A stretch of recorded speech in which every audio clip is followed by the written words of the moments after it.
সরকার যেই দেশের পুলিশ তার নিজের জনগণের উপরে গুলি চালায়, যার কাছে কোনো অস্ত্র নাই, নিরস্ত্র মানুষের উপরে গুলি চালায়, মানুষ মারতেছে, পাখির মতো মানুষ মেরে ফেলতেছে। আপনারা দেখছিলেন সেই সকল দৃশ্য। একসময় মিডিয়াতে কিছু দেখায় নাই, টেলিভিশনগুলো কন্ট্রোলে নিয়ে নিয়েছে, ইন্টারনেট বন্ধ করে দেওয়া হয়েছে। এই পুরা সময়ে এই ধরনের একটা গণহত্যা চালাইছে।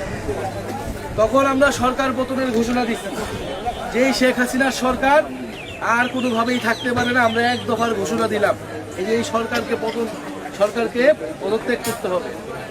এর পরবর্তীতে 5ই আগস্ট 2024 গত বছর আমরা লং মার্চ টু ঢাকা আমরা একটা কর্মসূচি দিই।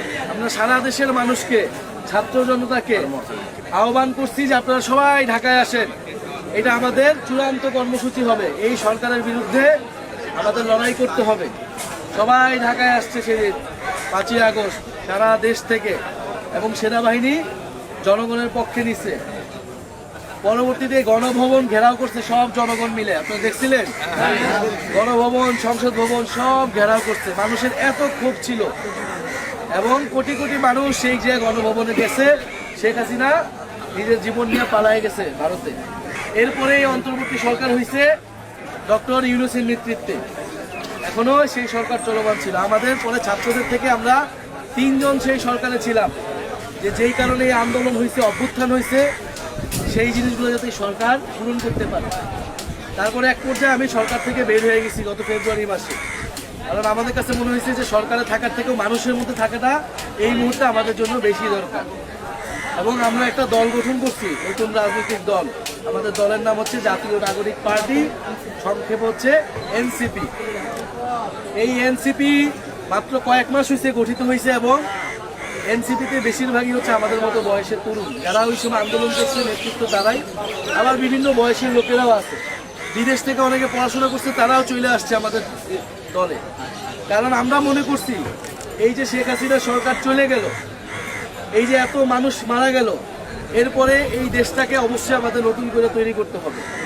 আমাদের দেশের আগের যে এই সকল সমস্যা আমরা গত 15 বছর ধরে ফেস করছি, আপনাদের এই যে বিভিন্ন সমস্যার কথা বললেন, শিক্ষার সমস্যা, স্বাস্থ্যের সমস্যা, প্রশাসনের সমস্যা, দুর্নীতির সমস্যা, এগুলা চিরতরে বাংলাদেশ থেকে দূর করতে হবে।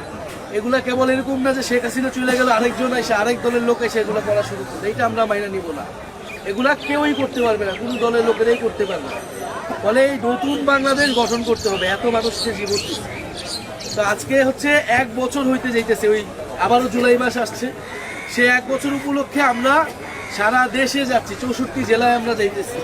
এবং আমরা একটা কর্মসূচি নামেছি দেশ গড়তে জুলাই পদযাত্রা। অর্থাৎ আমরা একটা পদযাত্রা করতেছি, হাঁটতেছি, পথসভা করতেছি, মানুষের সাথে কথা বলতেছি, এবং আমাদের দেশ গড়ার যে আহ্বান, যে নতুন দেশ লাগবে, নতুন বাংলাদেশ লাগবে, সেটা বলতেছি।